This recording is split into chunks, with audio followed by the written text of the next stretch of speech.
대신 사랑 넘치네. 주의 선하심 내가 노래하리.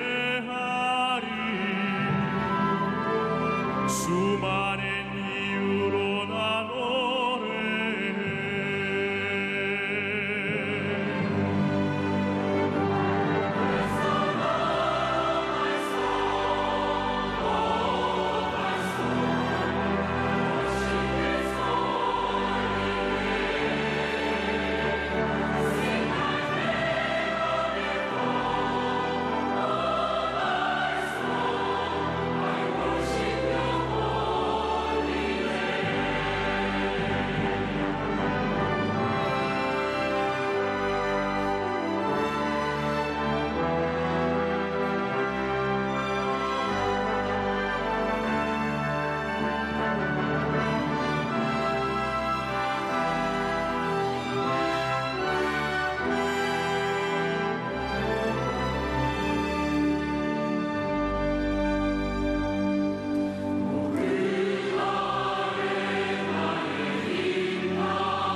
신실하신 하나님을 찬양합니다. 오늘 우리에게 주시는 하나님의 말씀을 봉독하겠습니다. 주시는 말씀은 신약성경 사도행전 25장 6절에서 26장 32절까지의 말씀입니다. 그 중에서 오늘은 26장 16절에서 25절의 말씀을 저와 한 절씩 교독하도록 하겠습니다. 제가 먼저 16절을 읽겠습니다. 일어나 너의 발로 서라. 내가 네게 나타난 것은 곧 네가 나를 본 일과 장차 내가 네게 나타날 일에 너로 종과 증인을 삼으려 함이니 이스라엘과 이방인들에게서 내가 너를 구원하여 그들에게 보내어 그 눈을 뜨게 하여 어둠에서 빛으로 사탄의 권세에서 하나님께로 돌아오게 하고 죄 사함과 나를 믿어 거룩하게 된 무리 가운데서 기업을 얻게 하리라 하더이다.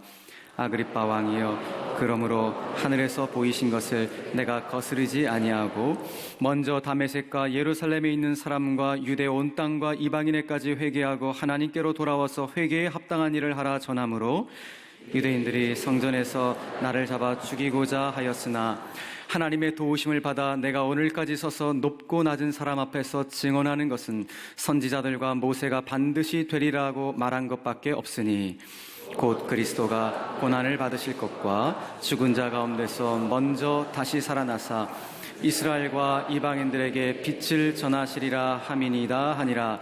바울이 같이 변명하며 베스도가 크게 소리내어 이르되 바울아 내가 미쳤도다. 내 많은 학문이 너를 미치게 한다 하니. 함께 읽겠습니다. 바울이 이르되 베스도 각하여 내가 미친 것이 아니요 참되고 온전한 말을 하나이다. 아멘.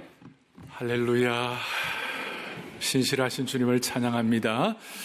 오늘 엎드려 절하세 할 때 늘 감사한 찬송을 주께 올려보내고 만 가지 감사가 우리의 가운데 신앙 고백으로 나타나기를 원합니다.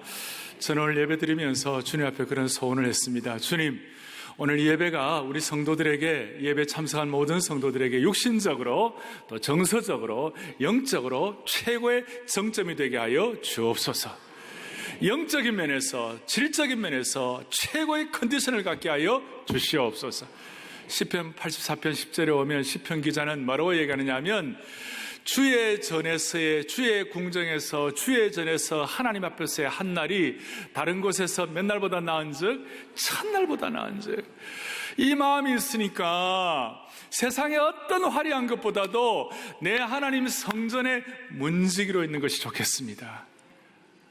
이 고백이 좀 와닿았으면 좋겠어요.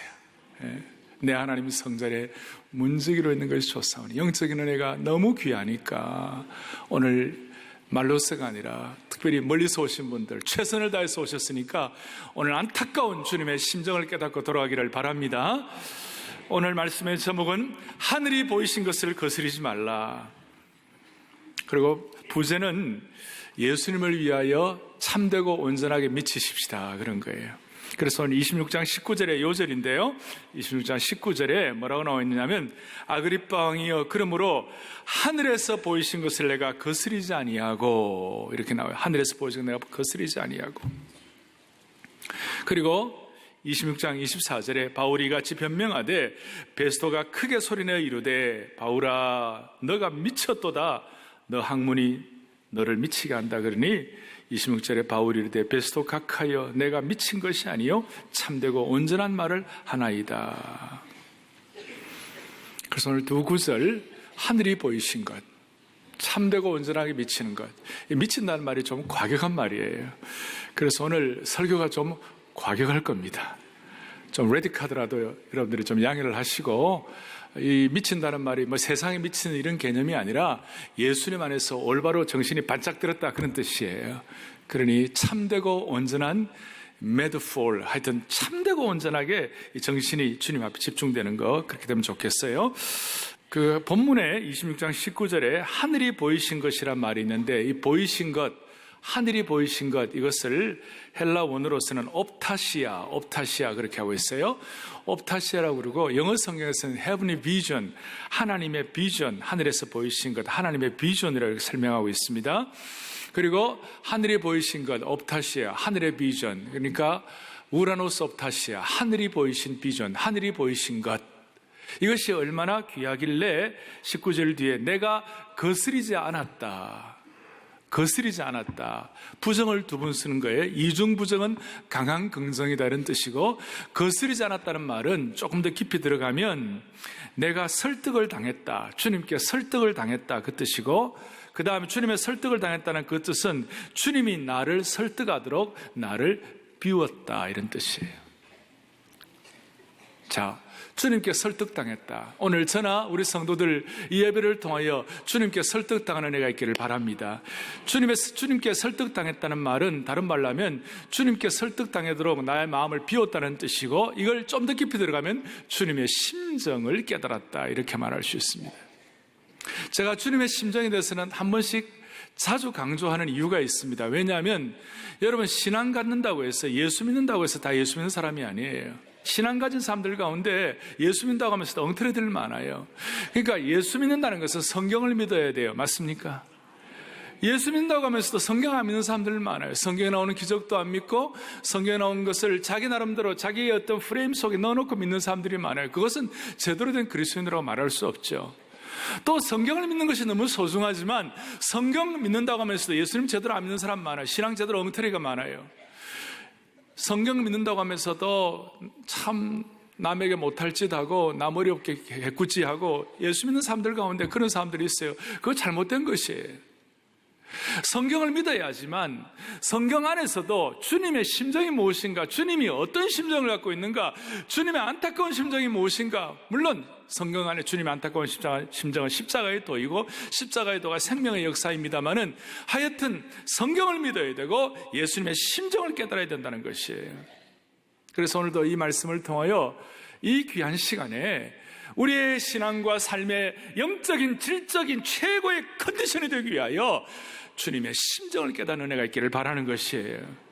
그 주님의 심정을 깨달을 수 있도록 오늘 본문은 우리에게 여러 가지를 설명하고 있어요. 25장, 26장이 광대하기 때문에 지난주일 제가 펠릭스 총독에 대해서 얘기했어요. 로마 펠릭스 총독 얘기했고, 오늘은 펠릭스 총독의 후임인 베스도 총독. 이 베스도 총독은 조금 이렇게 펠릭스보다는 조금 더 신사적이고 조금 더 옳은 사람이었어요. 그래서 바울의 송사를 다 받아준 거예요. 바울의 송사를 다 받아주면서 무슨 일이 나오냐? 오늘 25장 23절에 이런 내용이 나와요. 앞에 이튿날, 자, 25장 22절에 베스도가 이르러 내일 들으시리다, 이 재판을 열고, 23절에 이튿날 아그리빠와 버니게가 크게 위험을 갖추고란 말에 여러분들 생각을 좀 집중해 주시고, 천부장들과 시중의 높은 사람들과 함께 접견 장소에 들어오고 베스도의 명으로 바울을 데려오니.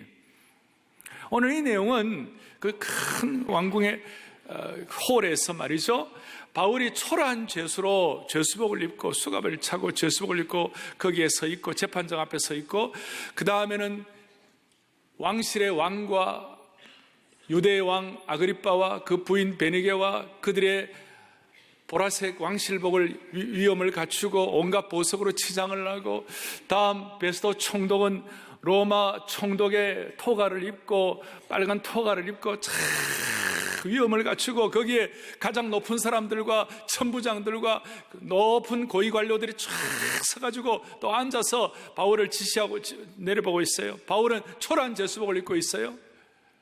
자, 이 광경을 여러분들이 한번 상상해 보시고 그 상황 가운데 우리의 생각을 한번 집중해 보세요. 이 내용은 그냥 된 것이 아니에요. 사도 바울의 예수 믿고 구원받고 변화되고 주님 앞에 신앙 고백하는 내용이 사도행전에 곳곳마다 나오는데, 제일 첫 부분에 나왔던 사도행전 9장에서 사도 바울이 마상에서 떨어져서 예수님 만나고 그랬을 때 아나니아라는 집사님이 사도 바울을 만나게 되고 그 눈에 비늘의 껍질을 벗겨주면서 사도 바울에게 예언을 하는 것이 있어요. 사도행전 9장 15절에 뭐라고 예언하는가 같이 읽겠습니다. 주께서 이르시되 가라, 이 사람은 내 이름을 이방인과 임금들과 이스라엘 자손들에게 전하기 위한 택한 나의 뭐라고 그랬어요? 그릇이라. 택한 나의 그릇이라.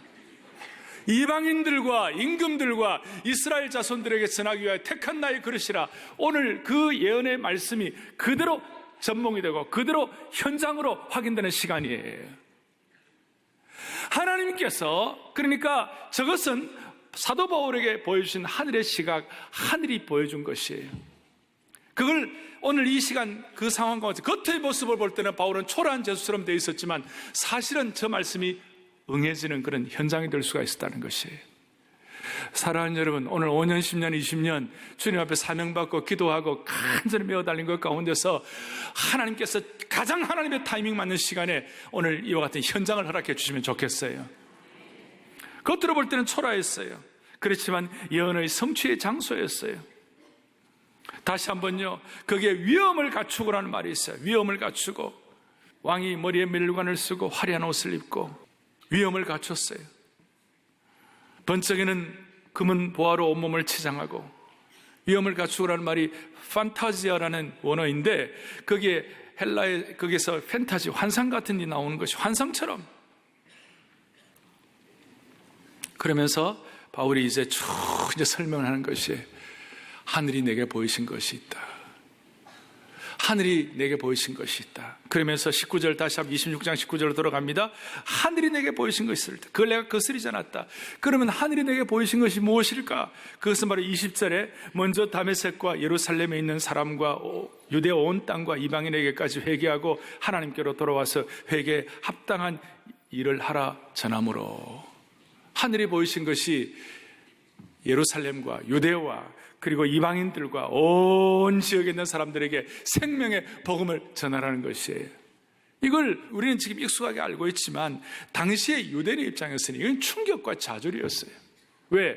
얼마 전까지만 하더라도 이 사도 바울은 예수 믿는 사람 다 때려 죽이려고, 그리고 앞장서서 예수 믿는 사람 핍박하고 교통 주는 그런 사람이었는데, 갑자기 이 사람이 변신을 해가지고 지금은 예수 그리스도의 증인이 되겠다는 것이 하늘의 시각이었다, 이걸 말하는데 유대인들의 입장에서는 이 충격이에요. 너무 좌절이에요. 충격이에요. 분노가 된 것이에요.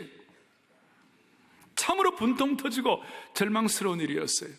그리고 유대인들뿐만 아니라 온 세계 전체 유대인들이 갖고 있는 선민의식을 뛰어넘어가지고 그들의 생각과 머리의 틀을 깨뜨려버리고 전체를 새롭게 나가는 하늘의 꿈과 비전을 주셨다, 이 얘기하니까 분통 터진 일이 돼가지고 21절 보세요. 26장 21절에 유대인들이 성전에서 나를 잡아 죽이고자 했다. 그러니까 하늘이 보이신 것을 실천하기 위해서는 무슨 일이 납니까? 목숨을 거는 결단과 헌신도 필요하다, 그걸 보여주는 것이죠. 그리고 이 하늘이 보이신 것의 핵심은 이방인에게 그리고 사람들에게 생명의 복음을 전하는 것이다. 생명의 복음을 전하는 생명의 복음의 핵심은 무엇인가? 23절에 곧 그리스도가 고난을 받으실 것과 죽은 자 가운데서 먼저 다시 살아나사 이스라엘과 이방인들에게 빛을 전하라며, 빛에서 생명으로. 그것에 대해서 자세한 것은 18절에 그 눈을 뜨게 하여 어둠에서 빛으로, 사탄의 권세에서 하나님께로 돌아오게 하여 죄 사함과 나를 믿어 거룩하게 된 무리가 될 것이다, 이런 내용들을 설명하고 있어요. 한마디로 말하면 생명의 복음의 키는 부활의 주님을 경험하는 것이에요. 부활의 주님이란 건 뭐예요? 주님이 오늘도 내 속에 살아계신다는 것이에요. 여러분, 이 시간 주님이 우리 가운데 살아계시는 것을 실제로 체화하는 시간 되기를 바라는 것이에요. 주님이 내 속에 살아계신다는 것은 어떤 뜻이에요? 기뻐도 주님이고 슬퍼도 주님이고 내 모든 판단의 기준이 주님이 된다는 것이에요. 세상에는 슬픔뿐이고 고통만 닥쳐와도 나는 예수님만으로 참만족 안에 하는 그 찬송의 핵심은 뭐예요? 기뻐도 주님이고 슬퍼도 주님이고 부활의 주님이 내 속에서 지금 역사하시는 것이다. 이것이 생명의 복음의 핵심이고 이것이 하늘이 보이신 것이고 이것을 사람들에게 전파한다는 것이에요. 그러니까 그 이후에 지난 2000년 동안 하늘이 보이는 시각을 가진 모든 사람들은 예수 그리스도의 부활의 능력이 역사적 사실이다, 이걸 믿는 것이에요. 이것을 역사적 사실이라고 믿어지면 자연스럽게 기뻐도 주님, 슬퍼도 주님, 그러니까 나도 모르게 내 속에서 예수님 때문에 만족하고 예수님 때문에 기뻐하는 삶이 형성이 된다는 거예요. 자연스럽게. 그리고 그 기쁨이 충만하면 다른 사람들에게 이 복음의 증인이 될 수가 있다는 것입니다. 이것은 주님이 보이신 것이란 뜻이에요. 여러분, 하늘이 보이신다 그랬을 때 이거 무슨 기기묘묘한 것인가, 이게 신묘명측한 것인가, 이것은 무슨 큰 예언인가, 이렇게 생각해가지고 우리하고 다른 어떤 특별한 것을 연상할 수 있는데 그거 아니에요. 하늘이 보이신 것은 오늘 여기 있는 것처럼 심플한 것이에요. 예수님의 증인 되는 것이에요. 나도 이 증인이 되기 위하여 복음을 전하려 하게 하는 내 생명을 조금 더 귀한 것으로 여기지 않으라, 목숨을 건 헌신이 있는 거예요. 그리고 그 증인이 되는 생명의 복음의 핵심은 뭐냐? 부활의 주님이에요. 내 속에 주님이 살아계시는 것이에요. 그것이 겉으로 볼 때는 초라한 것이지만, 바울이 겉으로 볼 때는 초라한 죄수였지만 이것이 너무나도 강력했어요. 이것이 너무나도 풍성했어요. 영적으로는 다른 상황이에요. 육신적으로는 아그리파 왕이나 베스토나 그다음에 버니게라는 이 여인은 나중에 뭐 여부처럼 돼가지고 티투스라는 사람이 정부가 되고 로마 황제의 정부가 되고 이런 일이 이상한 일이 일어났습니다만은 겉으로 볼 때는 그 사람들이 대단한 것 같았지만 영적으로는 그 사람들이 완전히 상망하고 완전히 메마른 사람이고 바울은 영적으로 풍성한 사람이었어요. 얼마나 풍성했는지 오늘 이 영광스러운 복음의 부활의 능력의 복음을 선포하는 것이. 그래서 이걸 선포하고 나니까 그렇게 하면서 나중에 이제 25절에 베스토가 뭐라고 하냐, 24절 25절에 바울아 너 미쳤다. 너 미쳤다 그러니까 바울이 뭐라고 대답합니까? 내가 이 죄수된 것 외에는 26, 27, 28, 29절 내가 이 죄수된 것 외에는 당신들도 나처럼 되기를 원한다. 당신들도 나와 같이 되기를 원한다. 그 사람들 입장에서는 이해가 되지 않는 것이지만 당신들도 나와 같이 되기를 원한다. 그래서 오늘 첫 번째로 우리가 정리하고 생각할 것 하나 있어요. 그것이 뭐냐? 하늘이 보이신 것을 제대로 믿으면 세상 사람들에게는 미친 사람 취급받을 수가 있어요. 다시요. 여러분 이거 얘기하니까 다들 긴장해가지고 대답 안 하시는데요. 다시 한번. 하늘이 보이신 것을 제대로 믿으면 세상 사람들에게 미친 사람 취급받을 수 있어요. 바울은 앞에 26장, 25장에서 계속 얘기하는 그것이에요. 당신들이 내 과거 알지 않느냐고. 나는 유대인 중에 유대인이라고. 나는 정말 바리새인이고 나는 사람들에게 존경받고 유대의 귀족 가문이고 나는 할 거 다 한 사람이라고. 그런데 내가 왜 이 길을 걷는지 아느냐고 그렇게 얘기하는 것이에요. 그걸 나중에 빌립보서에서는 바울이 뭐라고 얘기했습니까? 8일 만에 할례를 받고 베냐민 지파요 히브리인 중에 히브리인이요 율법으로는 바리새인이요 율법의 의로는 흠이 없는 자라. 그러면서 자기 자랑거리를 다 배설물로 여긴다. 자기의 자랑거리를 다 배설물로 여긴다. 그러니까 이건 세상 사람들이 볼 때는 미친 거예요. 마르틴 루터가 내년이면 종교개혁 500주년인데 비텐베르크 성에다 95개조 항목을 가지고 로마의 그 강력한 교황권에 대항하여 그걸 갖다 붙일 때 그 당시에 사람들이 볼 때는 루터 그때 34세였는데 미친 거예요. 가나안 농군학교의 김용기 장로님이 봉안이 상촌 하늘이 보이신 것을 깨닫고 저 강원도 산골짜기에 들어가 적방한 곳을 개척하면서 할 때 사람들이 볼 때는 정신 나갔어요. 오늘날도 예수 믿는 것 때문에 우리 그리스도인 젊은이들이 회사에서 나중에 2차, 3차 나갈 때 그 거부하는 것 예수 믿지 않는 사람들 볼 때는 정상 아니라고 생각해요. 그리스도인 사업가가 적당히 타협만 하면 큰 돈을 버는데도 그렇게 하지 않는 것은 세상 사람들이 볼 때는 정신 나간 것 같아요. 지금 북한의 성도들을 보세요. 북한에서 신앙을 끝까지 지키다가 죽는 사람들, 순교당하는 사람들, 북한의 일반 사람들이 볼 때는 이거 정신이 온전한 거 아니에요. 저희가 제자훈련을 하나를 하더라도 선대 어목사님은 광인론 미쳐야 한다는 것 얘기할 정도가 된 그것은 세상 사람들이 볼 때는 정상이 아닌 것이죠. 제가 이 말씀을 준비하다가 존 헤론이라는 한국을 향한 선교사님 일기를 읽으면서 참 마음에 너무 와닿은 것이 있었어요. 존 헤론은 미국의 테네시 의과대학을 수석으로 입학했고 테네시 의과대학이 개교한 이래 가장 공부를 잘하는 의과대학 학생이었어요. 학교에서는 그가 졸업한 후에 당연히 모교에 남아서 교수가 될 것이라고 생각했고 주위에서도 그에게 그런 기대를 갖고 있었어요. 졸업할 무렵에 어떤 기사를 읽는데 조선이라는 나라가 있다. 근데 그 나라는 지금 당장 선교사로는 입국이 불가능하고 그러니까 의사로 가면 조선이라는 나라에 갈 수가 있다. 그 사실에 대해서 가슴이 뛰었고 하나님이 왜 자신에게 의학 공부를 하게 하시는지를 깨닫게 되어가지고 조선으로 선교사로, 의료 선교사로 가겠다고. 그럴 때 그 주위에 있는 사람들이 막 말렸어요. 정신 나갔다고. 그리고 더 좋은 자리, 더 높은 자리를 제시했지만 어떤 것도 그의 소명을 하늘이 보이신 것을 가로막을 수가 없었어요. 조선에 들어와서 입국해갖고 광해원과 제종현에서 열정적으로 의료 선교사로 섬겼어요. 그리고 생명의 복음을 함께 전했어요. 나중에 조선에 들어온 지 불과 5년 만에 30살도 안 돼가지고 주님 앞에 쓰러져서 주님께 부름받았어요. 존 헤론의 의과대학 동창들이 얼마나 그의 선택을 어리석게 보았겠습니까? 안정적이고 평안하게 살 수 있는 거 뿌리치고 광야같이 척박한 길로 갔으니까요. 구약의 노아를 보십시오. 하나님께서 어느 날 하늘이 보이신 것을 노아에게 깨닫게 해주셨어요. 깨닫는 순간 그렇구나, 방주를 만들자. 산중턱에서 산에서 방주를 만드는데 남들이 볼 때는 정신이 나갔어요. 배는 바닷가 옆에서 만들어야지. 그런데 홍수가 올 것이라고 다른 모르지만 하여튼 그런 어떤 하늘이 보이신 것이 있으니까 그 산에서 배를 만드니까 아라랏산에서 배가 나중에 홍수에 물이 차니 산에 붕 뜨게 됐죠. 남들이 볼 때는 정신 나간 것이 노아가 미쳤다고 그랬어요. 노아뿐만이 아니에요. 예수님께서 하시는 모든 사역을 보면서 예수님의 가까운 친족들, 예수님의 가족들도 예수님께 미쳤다고 그랬어요. 마가복음 3장 21절을 보겠어요. 다 같이 시작. 예수의 친족들이 듣고 그를 붙들러 나오니 이는 그가, 다시 한번 이는 그가 어떻게 미쳤다 했어요. 바울은 이걸 깨닫고 난 다음에 나중에 고린도후서 5장 13절에 바울이 뭐라고 얘기하느냐, 바울이 그가 가진 고백이 이거예요. 사람들이 나를 미쳤다 한다. 그럴 때 뭐라고 얘기하느냐, 그 5장 시작. 우리가 만일 미쳤어도 하나님을 위한 것이요 정신이 온전하여도 뭐예요? 너희를 위한 것이라. 이 생각의 반전이에요. 지금 크리스마스 시즌이니까 좀 따뜻한 얘기 좀 해보십시다. 크리스마스 선물이라는 오헬리의 여러분 작품을 잘 아실 거예요. 남편과 젊은 부부가 너무 사랑했어요. 남편과 아내가. 늘 남편은 아내를 생각하고 아내는 남편을 생각했어요.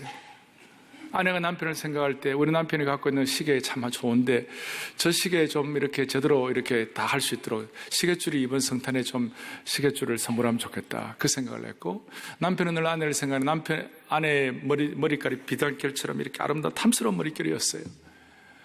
저 안에 저 머리를 잘 빗을 수 있도록 빗을 선물했으면 좋겠다. 그래서 생각하고 남편은 자기 시계를 팔아서 빗을 샀고, 그 다음에 아내는 자기 머리를 잘라가지고 남편 시계줄을 샀어요. 이게 다 아는 얘기예요. 그런데 남들이 볼 때는 이게 정신 나간 것이죠. 가장 중요한 머리털이 없어졌고 가장 중요한 시계가 없어졌어요. 그러나 그들 마음속에 있는 기쁨과 부유함과 서로를 향한 애틋한 섬김은 말로 다 알 수가 없는 것이에요. 생각의 틀이 바뀌는 것이. 엄격하게 말하면, 그래서 오죽하면 교부 터툴리아는 순교자의 피는 교회에 초석이 된다고 얘기했어요. 남들이 볼 때는 이것이 낭비이고 이거 미친 것이에요. 그러나 생각의 반전을 해보십시다. 진정한 실체는 뭐냐? 세상 사람들이 바울 보고 미쳤다고 그러지만 정작 미친 것은 바울이 아니라 세상 사람들이에요.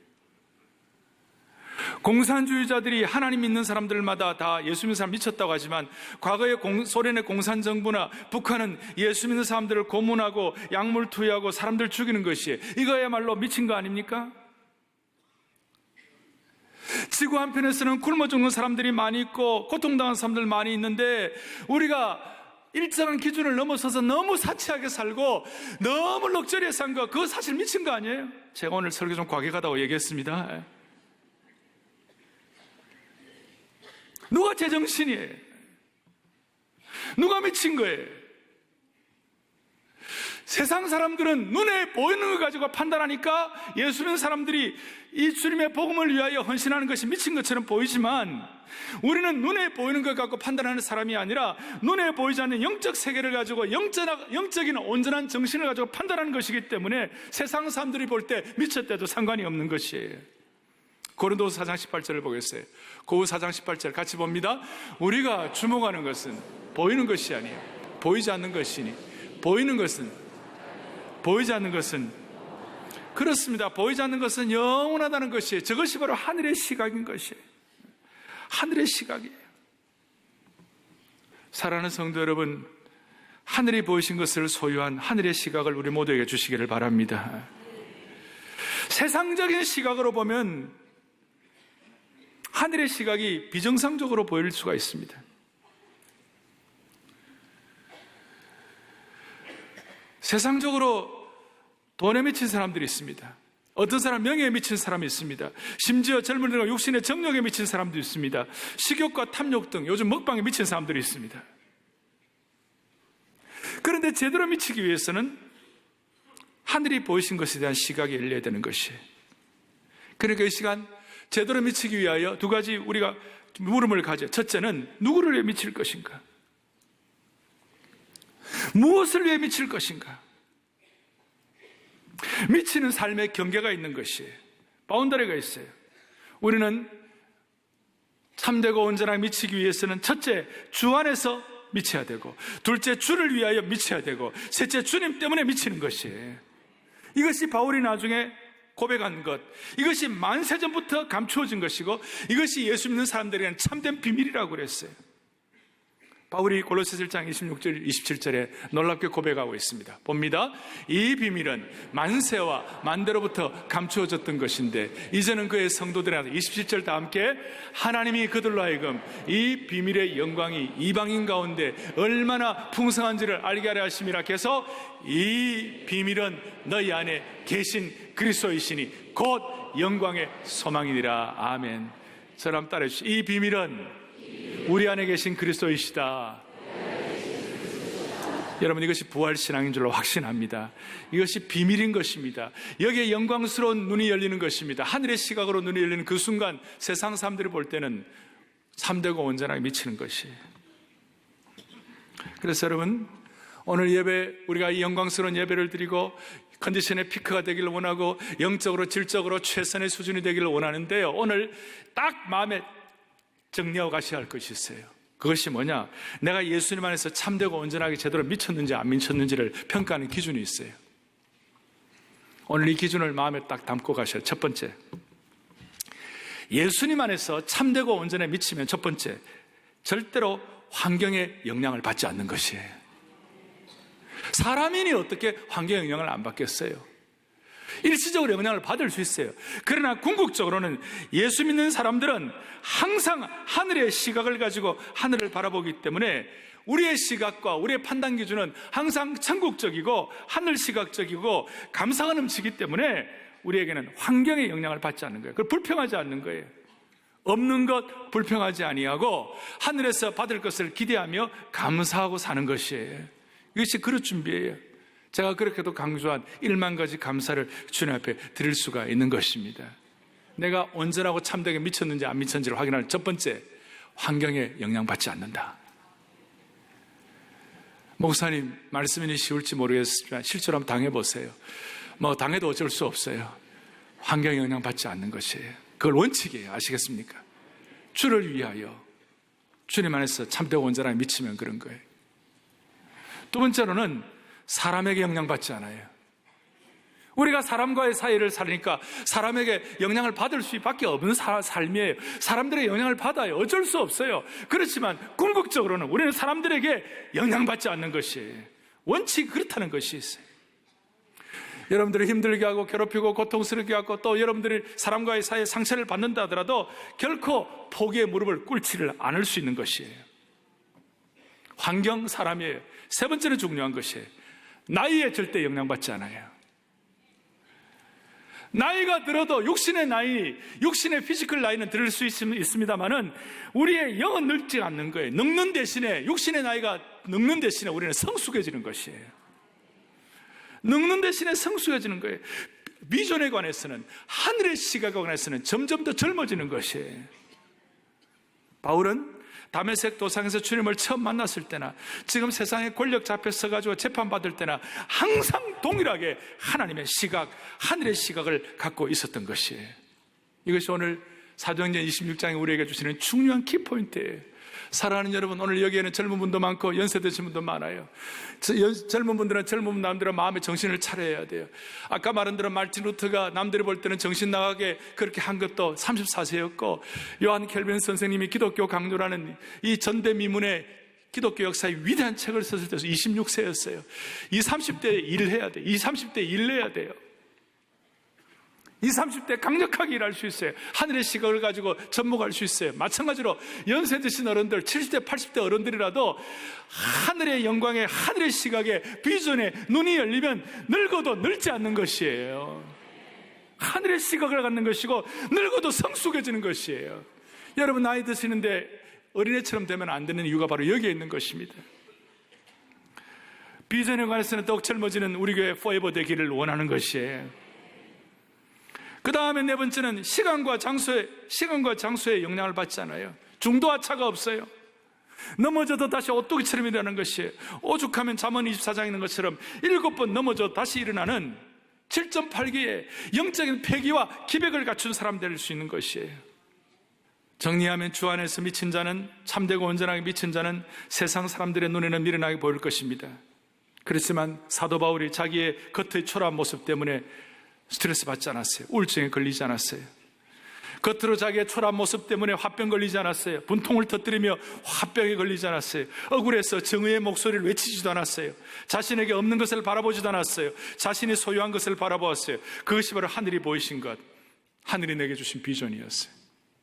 오죽하면 아까 내 속에 계신 그리스도가 비밀이라고 말하면서 빌립보서 1장 21절에 이는 내게 사는 것이 그리스도니 죽는 것도 유익함이다 그랬어요. 살아도 죽어도 상관이 없다 그랬어요. 하늘 비전을 매일매일 먹었습니다. 하늘 비전을 매일매일 되새김질했습니다. 하늘 비전을 매일매일 잔치했습니다. 매일매일 감사했습니다. 매일매일 새롭게 했습니다. 하늘 비전을 매일매일 나누게 된 것입니다. 할렐루야. 노아는 사람들에게 얼마나 많은 손가락질을 받았을까요? 심지어 가족으로부터도 미련한 사람이라고 오해를 받았을 것입니다. 노아는 당시의 사람들이, 노아의 때 예수님도 말씀하셨죠. 노아의 때 사람들은 많은 쾌락에 미쳐 살았다 그랬어요. 그러나 노아는 하늘 시각과 하늘 비전으로 하나님이 보여주신 하늘 소망으로 미쳐 살았던 것이에요. 그래서 제가 이번 성탄절 즈음에 모토 하나를 하려고 해요. 영어를 써서 죄송해요. HT. H가 뭐냐?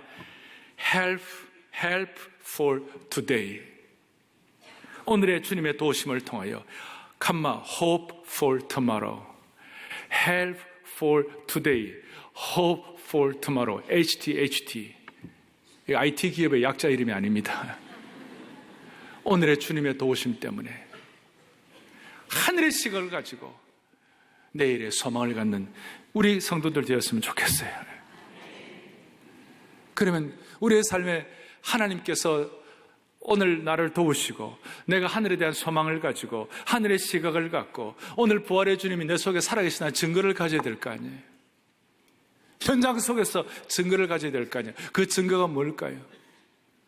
어떤 사람은 굴하지 아니하고 한결같이 비전을 집중력 있게 살아내는 것도 있을 것이고, 다 우리 나름대로 기도의 점으로 끝까지 나가는 것도 있을 것이고, 어떤 사람은 남들을 섬기며 구제하고 봉사하고 섬기는 다 있겠습니다만은 근본이 있어요. 그것이 뭐냐?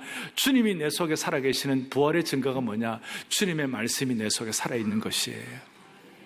말씀과 함께 동행하며 말씀을 접목하고 말씀을 날마다 묵상하고 연구하고 읽고 암송하고 말씀과 함께 동행하는 것이에요. 다음 주일날 성경 읽기표를 내드릴 거예요. 내가 하늘이 보이신 시각이 내게 생명의 주로 부활의 주로 역사하고 이것을 다른 사람에 증거하기 위하여 하나님의 말씀 내 속에 살아있어야 될 거 아니에요.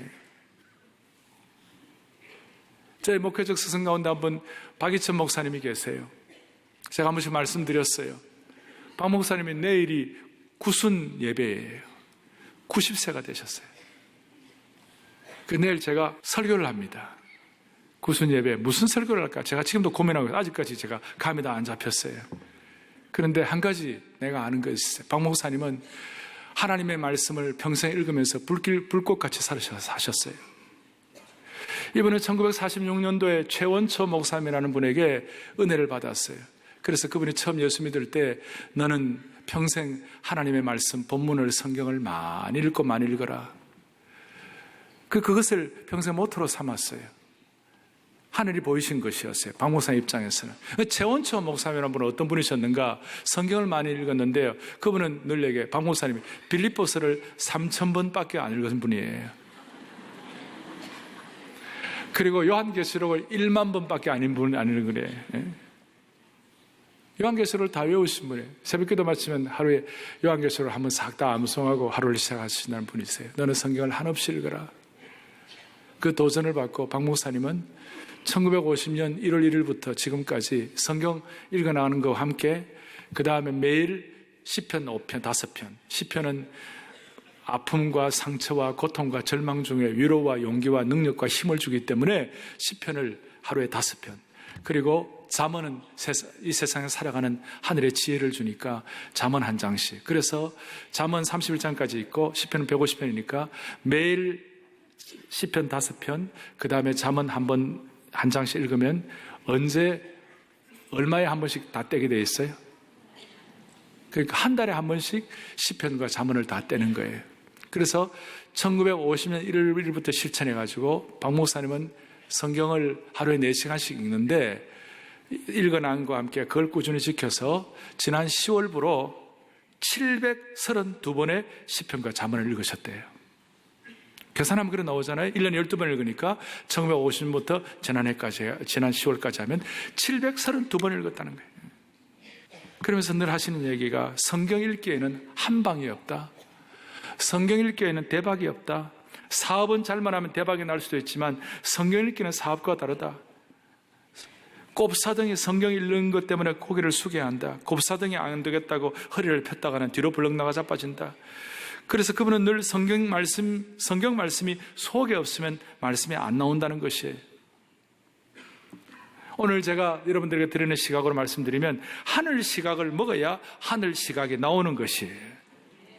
참기름병에서는 참기름이 나오게 되어 있고 석유병에서는 석유가 나오게 되어 있는 것처럼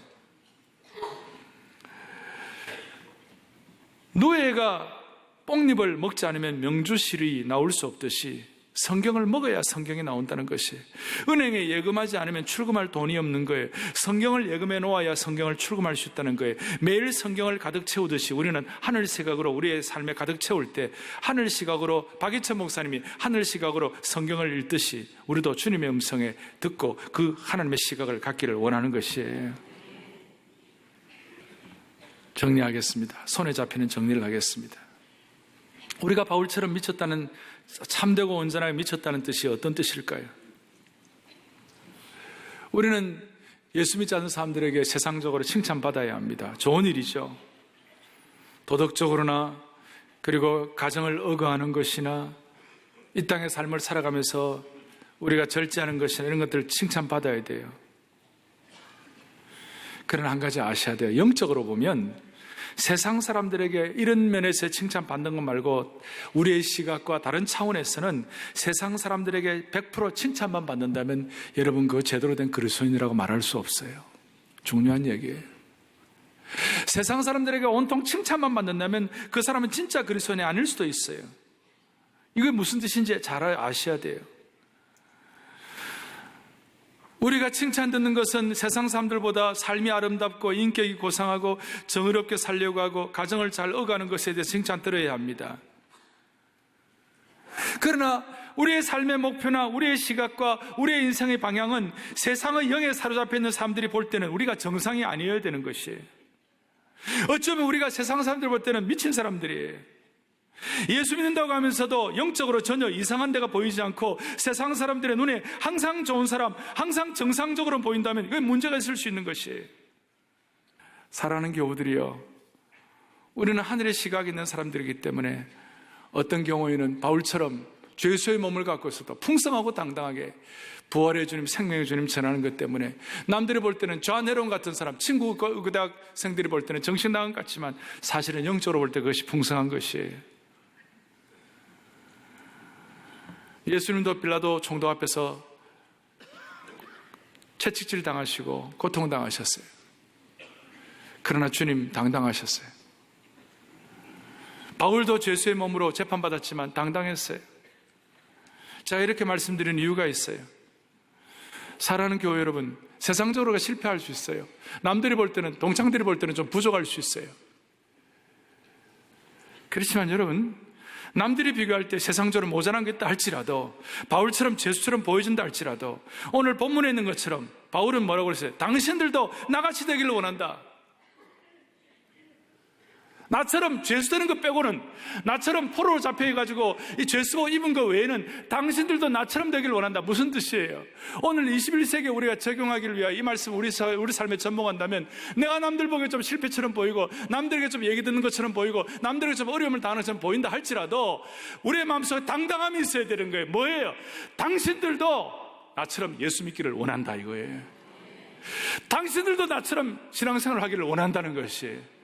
오늘 이 말이 예수 믿지 않는 사람들에게는 얼마나 과격하게 들리겠어요. 니나 정신 차려라, 니나 철들어라, 너나 가정이나 잘 꾸려가라 이렇게 얘기할지 모르지만 우리의 마음속에 진정 부활의 주, 생명의 주 예수 그리스도의 복음의 능력이 살아계신 주님, 슬퍼도 주님, 기뻐도 주님, 어떤 환경, 어떤 사람, 어떤 시간에 구애받지 아니하고 어떤 장소에 구애받지 않는 삶이 내게 참으로 있다면 남들이 나를 슬프게 보고 실패한다 할지라도 마음속에 주님의 생명 역사가 있을 때 당신들도 나처럼 되기를 원한다. 오늘 이거 마음속에 다시 한번 다짐하기를 원합니다. 사랑의 교회와 우리 성도들이 하늘이 보이신 것을 거스르지 아니하고 하늘 시각 주님이 주신 비전대로 걸어간다면 우리 대한민국 소망이 있도록 주님이 불쌍히 여겨 주시리라고 믿습니다.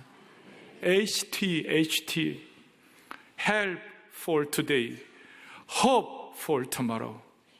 오늘의 주님의 시각의 도우심을 통하여 내일의 소망, 주님이 우리를 도우실 것입니다.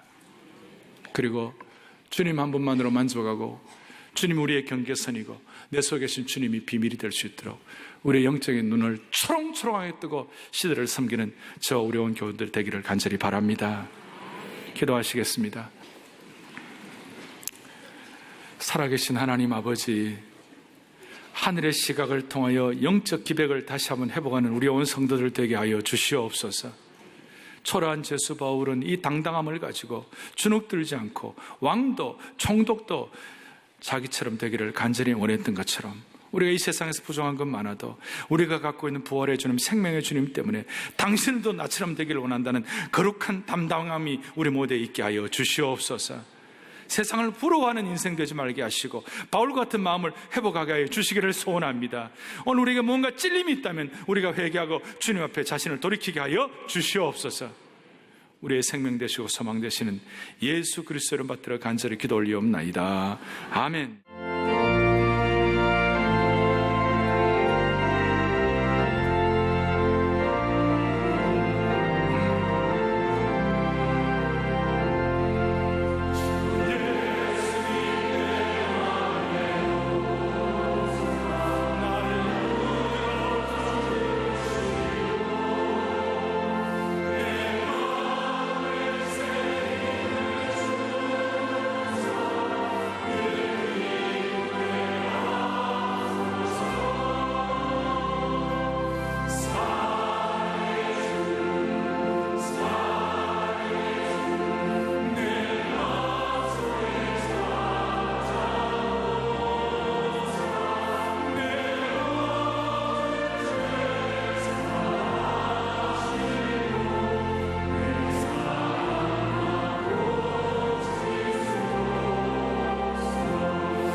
하나님은 하겠어요.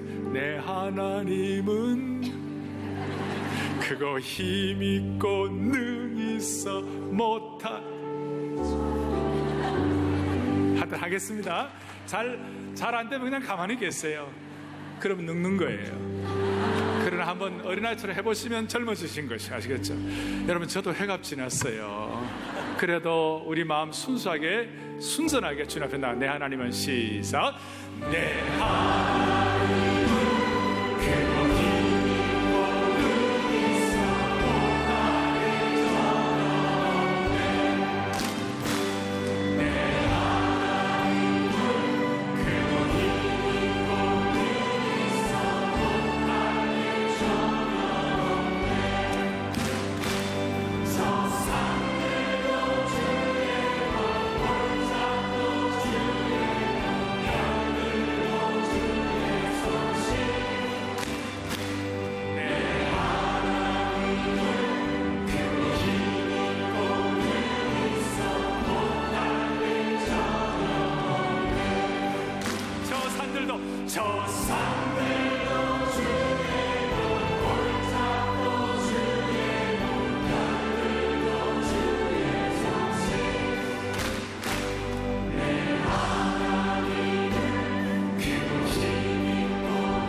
지난 11일 주일 감사마음 이어가기 두 번째 소책자가 발간됐습니다.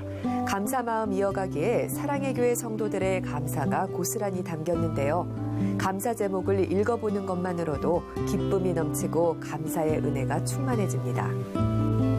사랑의 교회 홈페이지에서도 우측 중앙에 감사마음 이어가기 배너를 클릭하면 글들을 볼 수 있고 글 하단에 하트를 클릭하면 감사 이어가기에 참여할 수 있습니다. 평상시에 감사한 게 너무 많은데 되게 좀 이렇게 특별한 거를 감사하게 생각했던 것 같아요. 저희가 근데 그런 거 보면서 평상시에 그 작은 것도 감사하는 게 되게 소중하다는 거를 많이 알게 됐어요. 저희가 항상 힘들 때는 저희가 제일 힘든 것 같은데 주변에 다른 사람들이 그런 믿음으로 이겨나가는 그런 각자의 고난들을 놓고 보면 그 모습을 보는 것만으로 저희가 인생에 있어서 크게 감사드리고 그런 힘을 가지고 저도 열심히 살아가는 것 같아요. 그게 감사한 것 같아요. 3대가 함께 이렇게 믿음의 성전에서 또 하나님께 축복 드릴 수 있는 삶이 축복받고 또 축복 은혜를 갚을 수 있는 삶이 정말 감사한 것 같아요. 감사합니다. 감사는 하나님에 대한 기억이고 그리스도인의 향기며 또한 하나님을 찬양하는 것입니다. 사랑의 교회 성도들 모두가 감사의 찬양을 올려드리며 하나님의 뜻을 이루기를 소망합니다.